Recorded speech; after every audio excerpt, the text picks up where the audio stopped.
Hey guys, it's Jada the Stylist, and I'm showing you guys how to do a simple pixie cut using 28-piece Janet collection, glue, spritz, paper, a wave cap, and all of the essentials you'll see in this video to complete a pixie cut. So I always like to start my client off by protecting their hair by molding it correctly and using rapid paper to protect their hair, and also a wave cap. This method will secure your client from having glue damage.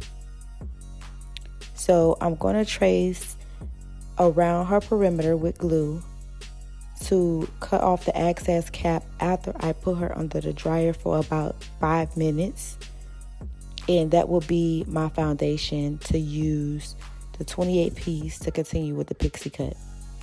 I'm not going to talk throughout the video, so I'm just going to let you guys watch the entire video and watch how I do step by step using the tools to get to the pixie cut finish. Thanks for watching.